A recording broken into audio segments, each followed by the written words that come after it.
그래서 잘 깨닫는 여러분들이 되시기를 바랍니다. 그래서 결론적으로 대학안과 같은 연단 과정이 있다는 것을 알 수 있습니다. 영계에 대한 기초적인 것을 살펴보면 영계는 사람이 죽어서 영혼과 육체가 분리됩니다. 그래서 영들이 사는 세계고요. 이 세상과 비슷한 환경이 있습니다. 하나님의 창조는 바로 영계와 물질계로 나누고 있고, 물질계는 지금 우리가 눈에 보이는 이 모든 것들이 물질계입니다. 그리고 영계는 영체에 눈으로 볼 수 있고, 영계는 하나님과 천사와 그리고 나금과 음부로 나누어집니다. 영계의 환경은 천국에는 천국적인 환경이 있고 지옥은 지옥적인 환경이 있습니다. 근데 영계가 지금도 발달되고 있다는 것이에요. 영계 체험자들 경험을 보면은 수백 년 전에 영계를 체험한 분들을 보면은 그때 당시에는 뭐 맨션이나 아파트나 자동차나 뭐 이런 것들이 없었는데 최근에 영계를 체험하고 온 분들의 입시 체험자들의 감정을 이렇게 들어보면은 지금은 그렇게 자동차나 이런 것들이 가공등들이 있다는 겁니다. 하나님께서는 영계의 처소를 미리 다 만들어 놓고 기다리는 것이 아니라 지금도 만들고 계시다. 요한복음 14장 2절에 내가 너희를 위하여 처소를 예비하러 가노니라고 말씀하셨습니다. 그래서 천국의 환경을 지금도 만드실 때는 땅의 순한 것들만 사용하고 계시는 것을 알 수가 있습니다. 그래서 불필요한, 천국에서의 불필요한 전쟁이나 의사가 사용하는 의료기구나 이런 것들은 필요하지 않기 때문에 만들지 않고 있죠. 하나님께서는 땅의 사람들을 사용하셔서 먼저 이 땅에서 과학 문명 기술을 통해서 이 땅의 것을 발전시키고 난 뒤에 그분들을 통해서 영계에 간 분들을 통해서 영계에서도 그렇게 영계의 환경을 발달시키고 있다는 것입니다. 여기서 중요한 것은, 자, 우리는 영혼입니다. 이 영혼이 어떻게 창조되냐는 거예요. 몰몬교에서는 하나님의 아들들이 영계에서 성생활을 해서 영혼이 만들어지며 이 영혼들이 어머니의 복중에 잉태될 때 육체와 결합을 해서 할 때 만들어진다라고 있는데 이것은 성경적인 것이 아닙니다. 성경적인 영혼 창조론은 인간의 육체와 만들어질 때 영혼도 모태에서 동시에 창조된다라는 것이 성경적인 영혼 창조설입니다. 청년왕국 시대가 끝나면은 그래서 영혼의 창조도 중단이 됩니다. 왜냐하면은 애정하신 천국의 백성의 수가 다 채워지기 때문입니다. 영계의 환경은 다릅니다. 그래서 천국은 아름답고 평화로운 나라고 지옥은 음침하고 더럽고 추악한 나라입니다. 그리고 천국도 지옥도 아닌 천국과 지옥의 중간되는 영계의 중간 영역이 있습니다. 영계 구조에 대해서 우리가 먼저 잠깐 간단하게 살펴보고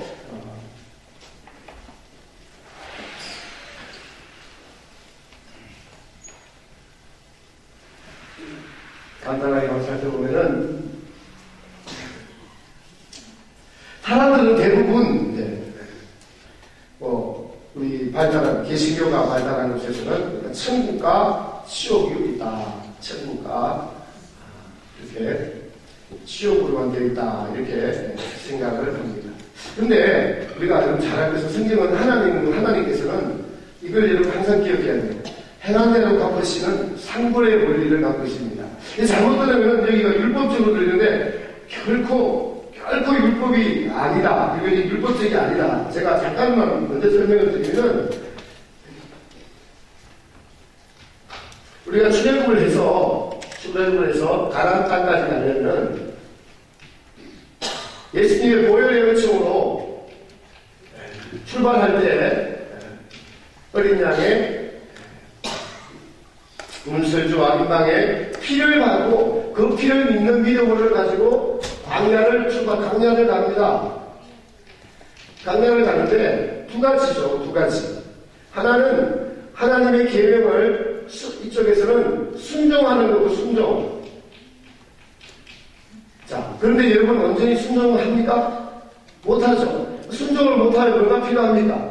예수님의 용서, 보혈의 피가 필요합니다. 은혜. 그래서 이 순종과 은혜, 이쪽은 순종을 하는 걸 뭐라고 이야기하니까 이쪽에 율법적인 생활입니다. 율법적인 생활이 뭐냐니까 말씀을 지키는 게 율법적인 생활이에요. 율법적인 생활이 우리가 율법하면은 다른 개념들을 가지면 안 됩니다. 하나님의 말씀을 지키는 순종의 생활인데 온전히 순종 못할 때는 뭐가 필요합니까? 예수님의 보혈의 피, 은혜가 필요합니다. 그래서 율법적인 생활과 이 은혜로 두 가지가 동시로 계속 우리에게 적용을 시키면서 나아가다가 나중에 안전하게 가나안 땅에 이르는 영적 할례를 받고 하나님의 생명이 돌아오면 비로소 온전한 복음적인 생활이 여기서 이루어지는 겁니다. 복음적인 생활. 그래서 이 두 가지를 하나님이 섞어서 우리에게 지금 적용하고 계셔요. 근데 은혜로만 된다. 은혜로 100% 은혜로 되는 건 맞습니다. 은혜로 됩니다. 그러나 누구에게 더 은혜를 주실까요? 순종하는 자에게. 여기 올 수도 있고 안 올 수도 있었어요, 여러분. 그죠? 오실 수도 있고 안 오실 수도 있었어요. 근데 순종하는 자에게 은혜를 베푸시는 것을 알 수가 있습니다. 그래서 천국은 행한 대로 갚으시는 나라다. 이 말하는 겁니다. 순종하는 자에게는 천국에 뭐가 된다고요? 상이 된다고요, 상이. 우리가 가서 영원히 가서 살다가 상으로 구성된다고 통했는데 나중에 천국에 대해서 할 것입니다. 상으로 구성됩니다. 그 상은 어디서 결정됩니까? 지금 결정된단 말이죠. 이 땅에 살 때 결정된단 말입니다. 그러니까 이게 얼마나 중요한지 모릅니다. 이걸 하지 못하면 이걸 못하면 못 지키면 원래는 어떻게 해야 됩니까? 우리는 다 지옥 갔어야 돼요. 율법에 하나라도 거치는 거 있으면 범죄자니까 다 지옥 갔어야 되는데 예수님께서 대신 오셔서 우리 대신 오셔서 십자가에 죽으심으로 피 흘리심으로 다시 제사함의 은총을 받고 그리고 다시 또 순종하며 나아가는 이 삶을 계속 반복합니다. 여러분 믿음 생활하고 한번 자신을 쭉 돌아보게 보십시오. 계속 그 삶을 우리가 영위해 왔습니다.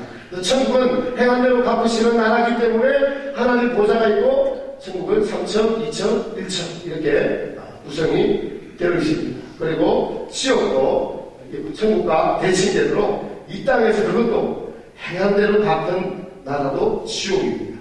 그래서 3층, 2층, 1층 쪽입니다. 물론 예수님을 믿지 않아서 가지만은 이것도 이렇게 3층, 2층, 1층으로 나눠집니다. 그리고 천국도 지옥도 아닌 영역이 있는데 바로 이 중간 영역입니다. 천국이라 지옥으로 들어가기 위한 준비 장소가 있는데 여기서 이렇게 상층부와 중간층과 하층부로 나누어지게 되어 있습니다. 네, 지금부터 저희 공부할 것은 이 전체 부분에 대해서 공부를 합니다. 그러나 여기서 가장 중요한 것은 이 땅과 비슷한 환경인 영계의 중간 영역 부분에 대해서 또 중요하게 생각하고 공부를 할 것입니다. 자, 그렇다면 많은 사람들이 의문을 가지고 있는 심판대가 어디에 있느냐라는 것입니다. 심판대가 있는 영역에 대한 견해입니다. 심판대는 고린도후서 5장 10절에 보면은 이는 우리가 다 반드시 그리스도의 심판대 앞에 드러나 각각 선악간에 그 몸으로 행한 것을 따라 받으려 함이라. 각각 선악간에 라고 하면서 그리스도의 심판대에서 선악간에서 몸으로 행한 것을 따라 받으려 함이라는 그리스도의 심판대가 있고 심판이 있다고 히브리서 9장 20절 한번 죽는 것은 사람에게 정하신 것이고 그 후에는 뭐가 있으리니? 심판이 있어요. 자, 사람들 죽습니까? 안 죽습니까? 네. 그걸 누가 정하셨다고요? 하나님이 정하셨다고요. 그 위에 뭐가 있다고요? 심판이 있어요.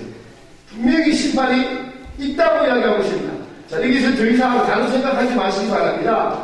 요한복음에 보면은 믿는 자는 심판이 없나니라고 하는 그 말씀을 잘못 해석을 해서 심판을 이 땅에서 안 나가는 분들이 있어요. 그분들은 하나님의 광야에 나가면 다 마치기 때문에 심판을 당할 필요가 없고 천국을 갈 수가 있습니다. 그러나 모든 사람들에게 여기서는 지금 선악간에 행한 대로 심판이 있다라고 말씀하고 있고 죽는 것도 하나님이 정하셨다면 그 위에 바로 심판이 있다라고 이야기하는데 여기에 대해서는 다른 의문을 가지 말고 여러분 그냥 믿어야 됩니다. 뭘 심판하시겠다는 겁니까? 행한 대로 갚으신다. 또 그래서 그리스도의 것을 고린도후서 5장 10절에 그리스도의 심판대라고 이야기를 합니다.